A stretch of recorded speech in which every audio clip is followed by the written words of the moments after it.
Hi friends, এখন আমি একটা রেসিপি নিয়ে এসেছি। কাতলা মাছ দিয়ে আলু দিয়ে পটল দিয়ে রান্না করেছি।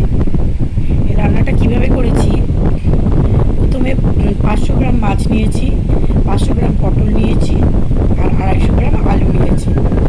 মাছগুলোকে ভালো করে কেটে আঁশ ছাড়িয়ে ধুয়ে তারপরে একটু নুন মাখিয়ে আবার ধুয়ে জলটা ফেলে দিয়েছি।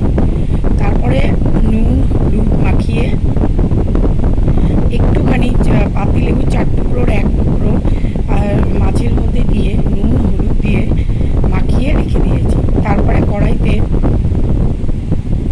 100 গ্রাম সর্ষের তেল দিয়েছি।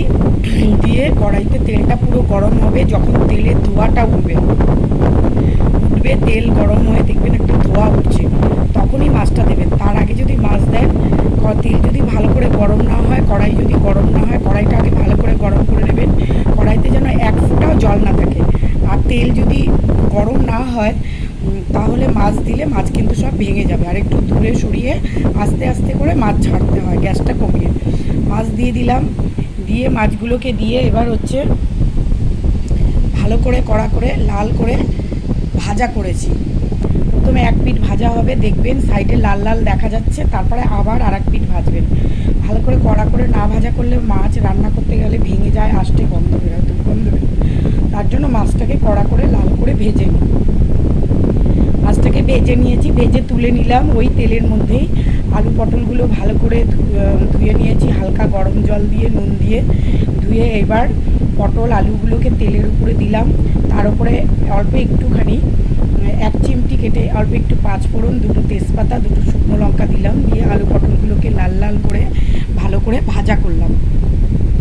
লাল লাল করে ভালো করে ভাজা করে তারপরে আমি আদা, আমি হচ্ছে 1 করের মতো, 1 কর মিন্স এই যে হাতটা দেখেছেন, এই যে আঙুলটা, এই আঙুলের 1 কর এতটুকু আদা, আর চা চামচের 1/2 চামচ ধনিয়া আর জিরা, সেটাকে গুঁড়ো করে নিয়েছি আদার সাথে।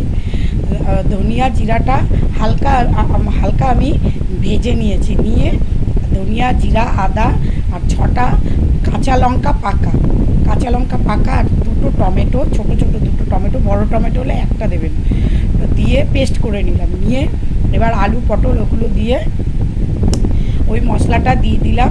আর আমি 1 গ্লাস, আমরা যে জল খাই 250 গ্লাসের মতন, 1 গ্লাস জল আমি দিয়ে দিলাম।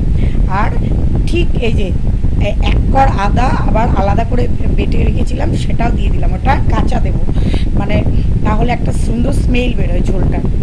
আর অল্প একটুখানি চিমটি কেটে একটুখানি কসুরি মেথি, আর তেলের উপরে একটুখানি চিমটি কেটে হিং দিয়েছিলাম। দিয়ে এইভাবে রান্নাটা এবার ঝোলটা ফুটবে টকবক টকবক করে।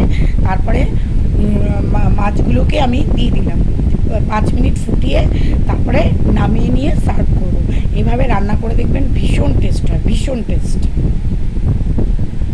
এই যে দেখুন মাছগুলো কীভাবে ভেজেছি, হলুদ দিয়ে নুন দিয়ে মাখিয়ে। এই যে আলুগুলো দেখুন কীভাবে কেটেছি, পাতলা পাতলা করে। আর এই যে পটলগুলোকে ঠিক এইভাবে কেটেছি। পটলের বেশি ভালো করে খোসা ছাড়াই না, একটা লাইনের খোসা ছাড়াবেন, একটা ছাড়াবেন না, কারণ পটলের খোসা অনেক হেলদি। এভাবে রান্না করে খেয়ে দেখবেন, খুব টেস্ট হয়, হেলদিও। রান্নাটা আপনার শরীরের কোনো ক্ষতিও করবে না, পেশেন্টরাও খেতে পারবে।